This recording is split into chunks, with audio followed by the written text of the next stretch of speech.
The roar of motorcycle engines echoed through the quiet suburban street, breaking the calm morning like a storm. Jack Reynolds stood at his window, coffee cup in hand, watching a group of bikers idle in front of his driveway. Their leather jackets gleamed under the sun, and their smirks said it all. This wasn't a friendly visit. Just days earlier, Jack had received a warning letter from the HOA, an official notice demanding that he remove his old wooden shed, the one he built himself after returning from military service. He had ignored it, not out of arrogance, but principle. That shed wasn't just wood and nails, it was his peace, his therapy after years in Delta Force operations overseas. But now, the HOA had escalated. The letter had said, "You'll regret defying us." And here they were, a biker gang, hired muscle. The HOA president, a smug woman named Karen Hollings, stood across the street, arms crossed, watching from her porch like a queen inspecting her soldiers. Jack exhaled slowly. He wasn't scared, just disappointed. People like Karen thought power came from threats. She didn't know the quiet man she was pushing had spent his life dealing with people far worse than her. Still, Jack chose silence. He waved politely at the bikers, then closed his door. Inside, he whispered, "Let's see how far they want to go." Tomorrow, the HOA would find out the hard way who they were dealing with. The next morning, the bikers returned, revving their engines at dawn. They parked across Jack's lawn, laughing loud enough to wake the neighbors. Karen watched again from her porch, pretending innocence. Jack stepped outside calmly, his golden retriever, Max, trotting beside him. "Something I can help you boys with?" he asked. The leader, a tall man with tattoos and sunglasses, smirked. "Yeah, old man. HOA says you're breaking rules. They want this junk gone. We're just here to remind you." Jack studied their faces, restless, overconfident, not dangerous but desperate for dominance. He smiled slightly. "You know," he said, "in my line of work, we call that intimidation. But I prefer diplomacy." Laughter erupted. "And what's your line of work, Grandpa?" Jack just shrugged. "Let's just say I've handled tougher neighbors." Karen shouted from across the street, "Jack! Last warning. Either comply or face the consequences." Jack didn't respond. He calmly turned around and went back inside, but inside, something had changed. The quiet soldier had switched into mission mode. He opened his laptop, connected a few hidden security cameras, and pulled up surveillance from his property. Every biker face, every move recorded. Karen thought she was in control. But Jack had just begun preparing an operation that would remind everyone what real discipline looked like. That evening, Jack's living room transformed into a command post. Maps, notes, and timestamps filled his screen. He wasn't planning an attack, no, that wasn't his style. He was preparing a lesson. Jack had spent over 2 decades in Delta Force, leading operations where precision, patience, and control meant survival.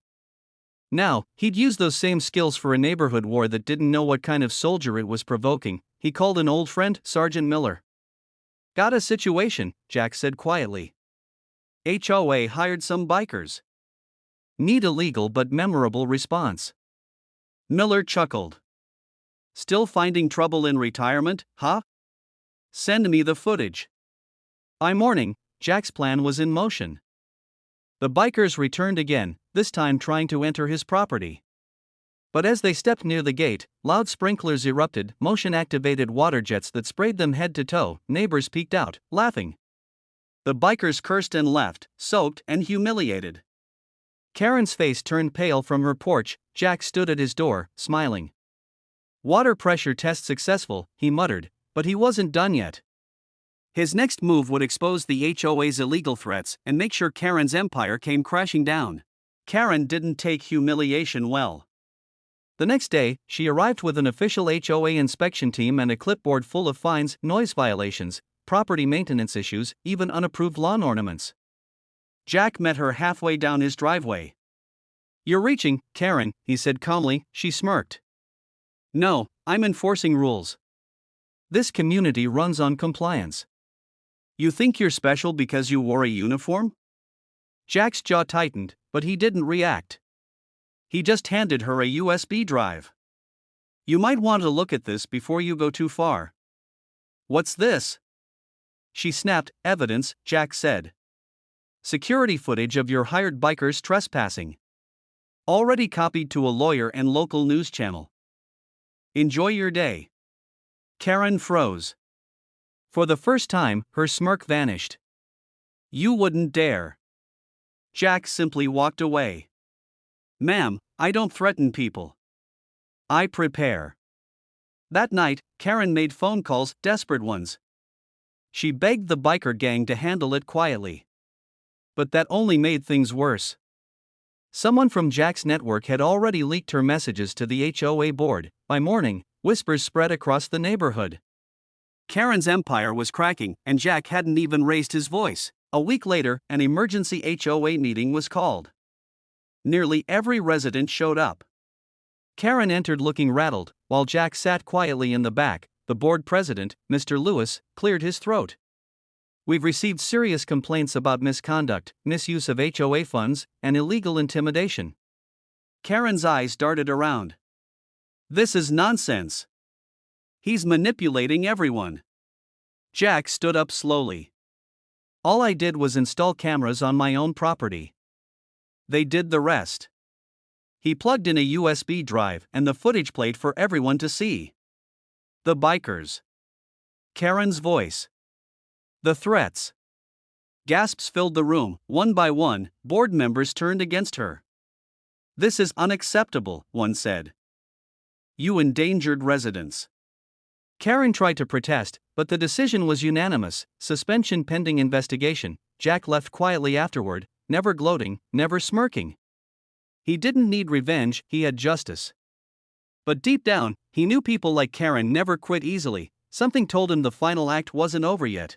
Days later, Jack noticed unfamiliar cars parked nearby. Karen wasn't done. She'd hired new inspectors to dig up dirt. They roamed around with cameras, taking pictures, hoping to catch Jack slipping, but what they didn't know was that Jack's entire street now supported him.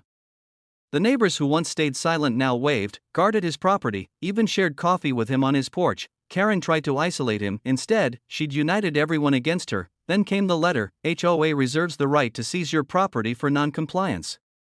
Jack smiled. That was the last straw. He forwarded everything, every video, message, and letter, to a local journalist. The headline appeared 2 days later. Veteran harassed by HOA, hired bikers for intimidation.